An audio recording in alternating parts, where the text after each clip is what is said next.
Hello friends, welcome to my anime channel Star Me. Today நீங்க என்ன பார்க்க போறீங்கன்னா Soul and 1ல சீசன் 1ல எபிசோட் 79 தான். சோ நீங்க நம்ம சேனல் புதுசா வந்து இப்பதான் இந்த எபிசோட் பாக்குறீங்கன்னா இதுக்கு முன்னாடியே கொஞ்சம் எபிசோட் போட்டுருக்கேன். அது செக் பண்ணிட்டு இதை பாருங்க. அப்பதான் உங்களுக்கு இந்த கதை புரியும். அப்படியே நம்ம சேனல்ல Throne of Steelங்கிற ஒரு அனிமையோட ஃபர்ஸ்ட் எபிசோட ரீஎடிட் பண்ணி போட்டிருக்கோம். சோ முழுக்க எல்லாமே புதுசா தாங்க பேசியிருக்கேன். பழைய மாதிரி பேசல, கொஞ்சம் இன்ட்ரெஸ்டா போகும்னு நான் நம்புறேன். சோ எத்தனை பேருக்கு Throne of Steel பிடிக்குமோ அவங்க எல்லாம் போயிட்டு அந்த வீடியோ பார்த்து சப்போர்ட் பண்ணா நல்லா இருக்கும். சோ சேனல் புதுசா வந்திருக்கவங்க மறக்காம சப்ஸ்கிரைப் பண்ணி வச்சுக்கோங்க.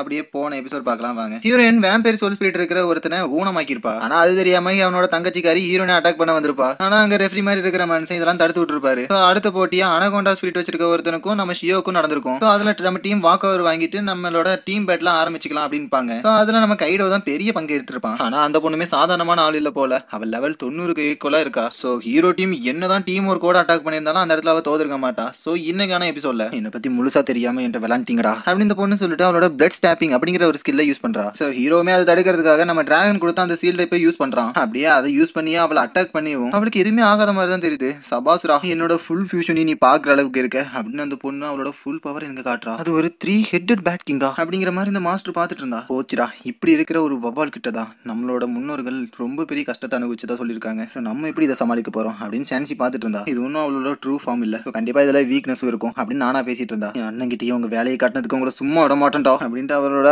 பேட் ஸ்கில் ஒன்று யூஸ் பண்ணிட்டு இருக்கா.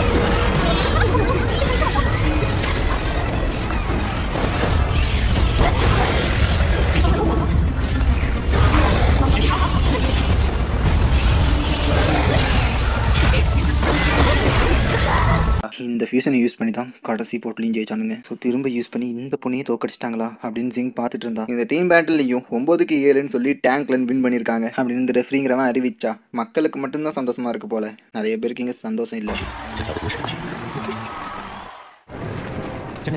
காலையில் எலைட் டோர்னமெண்ட், ராத்திரியான சோல் கைடிங்கான பிராக்டிக்ஸ் வேற. நம்மளோட நேரம் இப்போ நல்லா தான் போயிட்டு இருக்கு. அப்படியே இந்த இடத்துல என்னோட சோல் கைடிங் டூலுக்கான அறிவை கொஞ்சம் நல்லாவே வளர்த்துக்க முடியுது. அப்படி ஹீரோ பேசிட்டே உள்ள வந்தா இவர் வந்து மரியாதை செலுத்துறாரு. 48 பேர் இப்போ இருக்காங்க. அது 24 மாறக்கூடிய எலிமினேஷன் ரவுண்ட் இன்னைக்கு ராத்தி தான் நடக்குது அப்படின்னு இவர் சொல்லிட்டு இருந்தா. இதனால உங்களுக்கு ரொம்ப சந்தோஷமா இருக்கும் போலயே அப்படின்னு ஹீரோ கேட்டா. ஆமா, இன்னைக்கான போட்டிக்கான ரூல்ஸை கொஞ்சம் மாத்திருக்காங்க. ஏன்னா நீங்க கிரியேட் பண்ணக்கூடிய அந்த டூலை வச்சு இன்னைக்கு உங்களோட பேட்டில் நீங்க பண்ணலாம், அதுவும் லைஃப் அண்ட் டெத் பேட்டில் அப்படின்னு இவர் சொன்னா. லைஃப் அண்ட் டெத் பேட்டிலான்னு சொல்லிட்டு ஹீரோ வித்தியாசமா பாக்குறான்.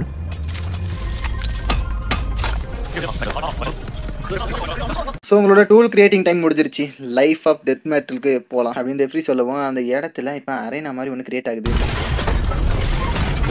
நீங்கள் உருவாக்குன டூலை வச்சு இந்த இடத்துல நீங்கள் பேட்டில் பண்ணலாம், அதுவும் லைஃப் ஆர் டெத் பேட்டில் அப்படின்னு இந்த ரெஃப்ரி மாதிரி இருக்கிற ஒருத்தர் சொல்லிட்டு இதை ஆரம்பிச்சு வைக்கவும், என்னடா ஒரு ஊனமற்றவனா ஃபர்ஸ்ட் எடுத்து நீங்கள் பேட்டில் பண்ணணும் அப்படின்னு சிலர் பார்க்குறாங்க.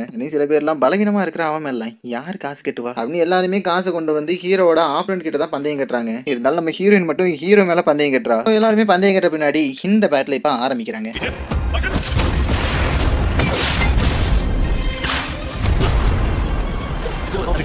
என்னோட பிளட் தான் இங்கே பவராக இருக்கிறனால நீ தோத்துட்ட அப்படின்னு ஹீரோ சொல்லவும் இப்போ சீன் கட் பண்ணிட்டு 17வது மேட்சுக்கு வந்திருக்காங்க. அதில் என்ன நம்பர் 48க்கும் 24க்கும் ஒரு பேட்டில் நடக்க போதான். இருந்தாலும் அந்த பேட்டில் நம்மளுக்கு காட்டல. ஆனால் ஹீரோ மேலே பந்தயம் கட்டின எல்லாருக்குமே லாபம் தான் போல.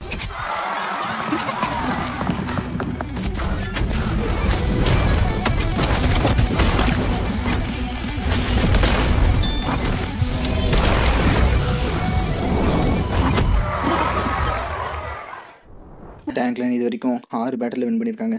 ஸோ செர்க் அகாடமிக்கும் சன்மூன் ராயல் அகாடமிக்கும் தான் நாளைக்கான பேட்டில் ஆரம்பிக்க போகுது அப்படின்னு ஜூயி பேசிட்டு இருக்கவும், செர்க் 5 பேட்டில் வின் பண்ணியிருக்காங்க. ஆனால் நாம 4 பேட்டில் வின் பண்ணி ஒரு பேட்டில் தோத்துருக்கோம் அப்படின்னு மாங்கிறவர் பேசிட்டு இருந்தா. என்னதான் நம்ம சோலோ பேட்டிலும் டீம் பேட்டிலும் வச்சாலுமே நம்மளும் ஜெயிக்கிறதுக்கு நிறைய வாய்ப்பு இருக்குல்ல அப்படின்னு செர்க்கை சேர்ந்தவங்க பேசிட்டு இருந்தா. அவங்க நடக்க போற பேட்டில் ஒரு டைம் தோத்தாலும் வெளியே போயிட மாட்டாங்க, ஆனால் நாம ஒரு டைம் தோத்தா வெளியே போயிடுவோம் அப்படின்னு இங்க பேசிட்டு இருக்கோம். நீங்க ஃபர்ஸ்ட் ஒன்று புரிஞ்சுக்கோங்க, டேங்க்லைன் சன்மூன் ராயல் அகாடமியை தோக்கடிச்சிருக்காங்க. ஸோ சன்மூன் ராயல் அகாடமியை நம்மளால தோக்கடிக்க முடியலன்னா டேங்க்லைனை கண்டிப்பாக நம்மளால தோக்கடிக்க முடியாது அப்படின்னு வாங்க பேர் சொல்லிட்டு இருந்தா.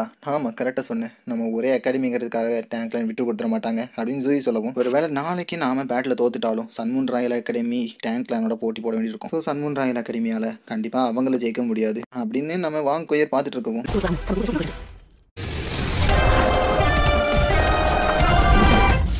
நாளைக்கான பேட்டில் நாம பிளான் பண்ண போய் போகிறோம். ஸோ எல்லாரும் நல்லா ரெஸ்ட் எடுங்க சரியா அப்படின்னு ஜூயி எல்லாருமே கூப்பிட்டு போயிட்டு இருக்கோம். நாளைக்கு நடக்க போகிற பேட்டில் இவ்வளோ நாள் சரி காப்பாற்றிட்டு இருக்கிற மானத்தை நானும் காப்பாற்றணும். ஸோ ஐகா அது ஒன்றால் முடிஞ்சிச்சுன்னா என்னாலையும் முடியும் அப்படின்னு கொய்யர் நினச்சிட்டு இருக்கோம். ஹீரோவுமே அங்கே இருக்கிற மாதிரி காட்டுறாங்க. இருந்தாலும் இவ எதுவுமே பேசாமல் அங்கேருந்து கிளம்பு.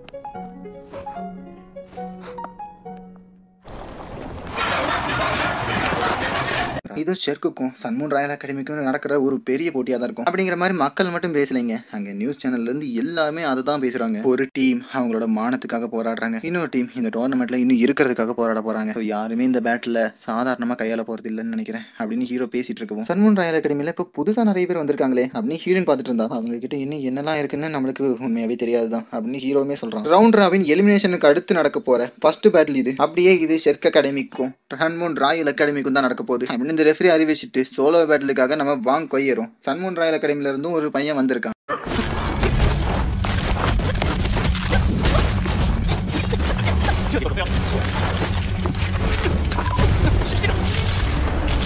இவனோட ஃபோர்த் சோல் ஸ்கில் ஆன ஸ்கெலிட்டன் ரிலிம் அப்படிங்கிற ஒன்று யூஸ் பண்ணிட்டு இருக்கான். ஸோ அந்த இடத்துல நிறைய ஸ்கெலிட்டன்ஸ் நம்ம வாங் கொயர் அட்டாக் பண்ணிட்டு இருக்கான். அதே நேரத்தில் அந்த பையனும் சுட்டுட்டு தான் இருக்கான். ஸோ வாங் கொயருமே இதை சமாளிக்கிறதுக்காக அவரோட வெப்பன் அங்கே கொண்டு வரா. ஸோ அந்த வெப்பனோட ஸ்கில்லை யூஸ் பண்ணி இவனை பயங்கரமாக இன்ஜூர் பண்ணி அந்த பேட்டில் வாங் கொயர் வின் ஆகிறா. ஸோ ரெஃப்ரியுமே வாங் கொயர் தான் அந்த பேட்டில் வின்னர் அப்படின்னு அறிவிச்சிடுவோம். இந்த வாங் கொயரை பற்றி என்னால் புரிஞ்சிக்கவே இல்லை. அந்த ஷெர்க் அகாடமிலேயே அவள் ஒருத்தி தான் ரொம்ப வித்தியாசமாக இருக்கா. ஸோ சோலோ பேட்டில் அவளை வின் பண்ணுறது ரொம்ப கஷ்டம் தான் அப்படின்னு இவ பேசிட்டு இருக்கா. நீ சொல்கிறதும் கரெக்ட் தான். இந்த சோலோ பேட்டில் 7 பாயிண்ட் கிடைக்கும், ஆனால் டீம் பேட்டில் 5 பாயிண்ட் தான் அவங்களுக்கு கிடைக்கும். ஸோ வாங் கொயரை வச்சே இவங்க டோர்னமெண்ட்டை முடிக்கணும்னு நினைச்சாங்கன்னா அதுக்காக அந்த பொண்ணு 7 ரவுண்ட் பேட்டில் பண்ணி ஆகணும் அப்படின்னு சொல்லியிருக்காரு. அப்படியே இந்த பக்கம் பார்த்தீங்கன்னா இவங்களுக்கான செகண்ட் பேட்டில் நடக்க போகுது. ஸோ ரெஃப்ரி 2 பேருமே ஸ்டேஜுக்கு கூட்டி இதை ஸ்டார்ட் பண்ணி விடுறாரு.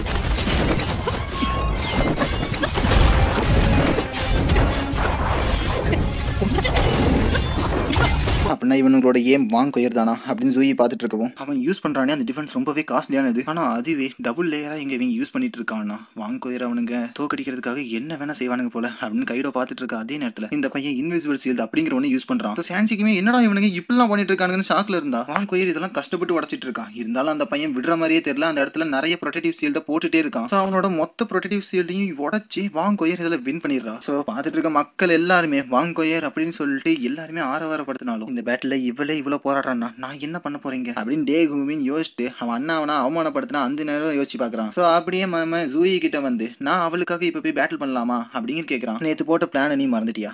உன்னோட தனிப்பட்ட கௌரவத்துக்காக இந்த மாதிரி வந்து கேட்டுட்டு இருக்கியே என்ன அப்படின்னு ஜூயி பேசிட்டு இருந்தா. சோலோ பேட்டிலோட 3rd ரவுண்டுக்கு இப்போ நம்ம போறோம். ஸோ ஸ்டேஜுக்கு வாங்க அப்படின்னு சொல்லிட்டு இந்த ரெஃப்ரி இந்த பேட்டிலுமே ஸ்டார்ட் பண்றாரு. ஷெர்க் அகாடமி அந்த வாங் கொயரை 7 பேட்டிலையுமே கலந்துக்க விட்டா நாம ஃபர்ஸ்ட் 6 பேட்டிலுக்காக என்ன பண்ண முடியுமோ எல்லாத்தையும் பண்ணலாம். ஸோ அதுக்கப்புறமா ஷியோவாவும் ஹாங் சானும் நம்மளுக்கான 3 பாயிண்ட்டை அங்கே எடுத்து தரணும். அப்படியே நாம டீம் பேட்டில் வின் பண்ணிட்டோம் அப்படின்னா 8க்கு 7ன்னு சொல்லிட்டு ஷெர்க் அகாடமி தோக்கடிச்சிடலாம். ஸோ இங்கே பிளானை அப்படியே விட்டுட்டு இந்த சைடு பார்த்தா ஷெர்க் அகாடமி திரும்பவுமே வின் பண்ணிருச்சு. ஸோ எல்லாருமே வாங் கொயர் அப்படிங்கிற பேரை கத்திட்டு கிடந்தா. இந்த சோலோ பேட்டில் இதோடயே நாங்க பின் வாங்கிக்கிறோம். ஸோ டீம் பேட்டில் ஸ்டார்ட் பண்ணி வைங்க அப்படின்னு வாங் கொயர் அங்க சொல்லவும் ஏன்னா சோலோ பேட்டில் இருந்து வாக் ஓவர் ஆரியா அப்படின்னு சொல்லிட்டு ஷாக் ஆறாரு. நம்மளுக்கு இப்பதான் நேற்று நைட் என்ன நடந்துச்சுன்னு காட்டுறாங்க. நாளைக்கு நடக்க போற சோலோ பேட்டில் ஸ்டார்டிங் ரவுண்ட்லேயே நீ தான் இறங்கி ஆகணும். ஸோ இதனால சன்மூன் ராயல் அகாடமி அவங்களால முடிஞ்ச எல்லாத்தையும் செய்வாங்க. ஆனா நம்மளுக்கு தேவை அந்த 3 பாயிண்ட் தான். ஸோ அதுக்கப்புறமா நம்ம டீம் பேட்டில் நல்லா பர்ஃபார்ம் பண்ணா மட்டும் போதும். 8க்கு 7ன்னு சொல்லிட்டு சன்மூன் ராயல் அகாடமி அசால்ட்டா அடிச்சிடலாம் அப்படின்னு ஜூயி சொல்லியிருக்காங்க. நம்மளால அந்த வாங் கொயரை ஃபுல்லா டயர்ட் ஆக்க முடியலனாலும் நம்மளுக்கான 7 பாயிண்ட் நம்மளுக்கு கிடைச்சிருச்சு அப்படின்னு ஒரு மாதிரி பார்த்துட்டு இருந்தா. ஷெர்க் அகாடமி அவங்களோட சோலோ பேட்டில் வாக் ஓவர் ஆயிட்டாங்க. ஸோ டீம் பேட்டில் நடத்துறதுக்கான நேரம் வந்துருச்சு அப்படின்னு ரெஃப்ரி சொல்லிட்டு ஷெர்க் 3 பாயிண்ட்லையும் சன்மூன் ராயல் அகாடமி 7 பாயிண்ட்லையும் இருக்காங்க அப்படின்னு சொல்லிட்டு இருந்தா. ஷெர்க்கை சேர்ந்தவங்க வாங் கொயரை திரும்ப நீங்க ரெக்கவர் ஆயிக்கோங்க அப்படின்னு வந்து போஷனை கொடுக்குறாங்க. உன்னோட சோல் எனர்ஜி ரெக்கவர் பண்ணிக்கோ, என் டீம் பேட்டில் நாம ஜெயிக்கிறதுக்கு இன்னும் வாய்ப்பு இருக்கு அப்படின்னு சொல்லி பேசிட்டு இருந்தா. சன்மூன் ராயல் அகாடமி சேர்ந்தவனுங்க ஒருத்தனால மட்டும் இந்த பேட்டில் கண்டினியூ பண்ண முடியாது. 6 பேரால தான் இந்த பேட்டில் அட்டன் பண்ண முடியும். ஸோ யாரும் பின் வாங்கிறாதீங்க சரியா அப்படின்னு ஹாங்சன் பேசிட்டு இருந்தா. நேற்று ராத்திரி கிங் சொன்னது உனக்கு ஞாபகம் இருக்குல்ல, இந்த பேட்டில் தோத்துட்டா என்ன நடக்கும்னு அப்படின்னு மிரட்டுற மாதிரி கேட்கவும் இந்த பேட்டில் நீங்க வின் பண்ணீங்கன்னா வீரர்கள்னு சொல்லிட்டு உங்களுக்கு ஒரு பட்டம் கிடைக்கும். அதுவே தோத்துட்டா மிங்டேகாலோட போனமா தான் நீங்க இருக்கணும் அப்படின்னு இந்த கிங் மிரட்டி இருக்கவும் நாங்கள் கண்டிப்பாக வின் ஆகும் அப்படின்னு ஹாங்சன் சொல்லிட்டு வாங் கொயர் மேலே ரொம்ப கடுப்பாக இருக்கான். ஆனால் இந்த கிங்குக்கு எந்த கவலையும் இல்லை போல. இந்த பேட்டில் நீங்கள் செத்தாலும் தோக்கக்கூடாது சரியா அப்படின்னு சொல்லவும் உயிர் வாழணும்னா கூட இதில் ஜெயிச்சு தான் ஆகணும் போலயே அப்படின்னு ஹாங்சன் பார்த்துட்டு இருந்தா. ஷெர்க் அகாடமிக்கும் சன்மூன் ராயல் அகாடமிக்கான பேட்டில் இப்போ ஸ்டார்ட் ஆக போகுது அப்படின்றது ரெஃப்ரி அறிவிக்கிறதோட இன்னைக்கான எபிசோட் முடியுது guys. ஸோ எபிசோட் எத்தனை வரைக்கும் பிடிச்சிருக்கு புரிஞ்சிருக்குன்னு மறக்காம கமெண்ட் பண்ணுங்க. ஸோ இது வரைக்கும் நடந்ததை வச்சு பார்த்தீங்கன்னா 6 பேட்டில் ஜெயிச்சிருக்கிறவங்க அடுத்த லெவலுக்கு போயிருக்காங்க. ஸோ 5 பேட்டில் 4 பேட்டில் ஜெயிச்சிருக்கவங்களுக்குலாம் இங்கே இன்னொரு ரவுண்ட் நடத்தப்படுது. ஸோ இதன் மூலயமா 5 பாயிண்ட் எடுத்தவங்க அடுத்த ஸ்டேஜுக்கு போகலாம். ஸோ என்னதான் நம்ம ஷெர்க் அகாடமி ஒரு டைம் தோத்தாலும் அவங்களுக்கான அடுத்த வாய்ப்பு இந்த இடத்துல கிடைச்சுதான் ஆகும். ஆனா சன்மூன் ராயல் அகாடமிக்கு அந்த மாதிரிலாம் இல்ல,